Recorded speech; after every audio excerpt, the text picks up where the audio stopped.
राधे राधे। कार्तिक पूर्णिमा यानी देव दीपावली, जो कि हमारे यहाँ बहुत ही शुभ और बहुत ही पवित्र माना जाता है।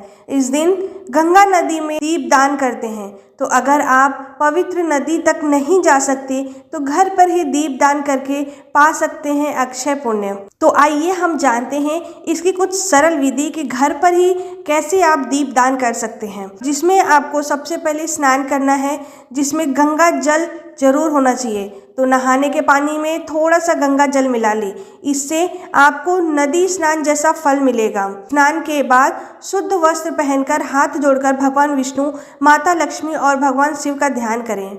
मन ही मन दीपदान का संकल्प लें कि हे प्रभु, मैं अपने और अपने परिवार की सुख शांति, समृद्धि और कल्याण के लिए यह दीपदान कर रही हूँ। अब दीपक प्रज्वलित करें। विषम संख्या में दीपक लें। दीपक को हमेशा विषम संख्या में लेना है, जैसे 5, 7 और 11। इन दियों में शुद्ध घी या तिल का तेल डालें। घर के इन मुख्य स्थानों पर एक एक दीपक प्रज्वलित करें, जैसे पूजा घर, मंदिर। सबसे पहले यहाँ पर आपको दीपक प्रज्वलित करना है तुलसी के पास, यहाँ सबसे ज़रूरी है, और घर के मुख्य द्वार पर, जिससे घर में सकारात्मकता के प्रवेश होते हैं।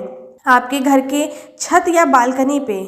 अब हर दीपक जलाते समय मन ही मन प्रेम से इस मंत्र का जाप करें, ओम नमो नारायणाय या ओम नमः शिवाय। या फिर यह सरल प्रार्थना कर सकते हैं आप, दीपो ज्योति परब्रह्म दीपो सर्व तमोपह दीपो परहु में पापम संध्या दीप नमोस्तुते। जिसका अर्थ है दीपक ब्रह्म स्वरूप है जो सारा अंधकार हरता है। हे संध्या दीप, आप मेरे पापों को दूर करें, मैं आपको नमन करती हूँ।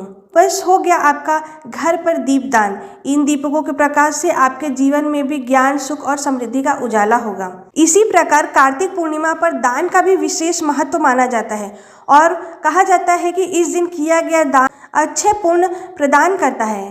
तो कार्तिक पूर्णिमा पर क्या क्या दान करना चाहिए, आइए इसके बारे में जानते हैं। आपको सबसे पहले अन्नदान, जिसमें चावल, आटा, दाल, ज़रूरतमंदों को अनाज का दान करना सबसे बड़ा पुण्य माना जाता है।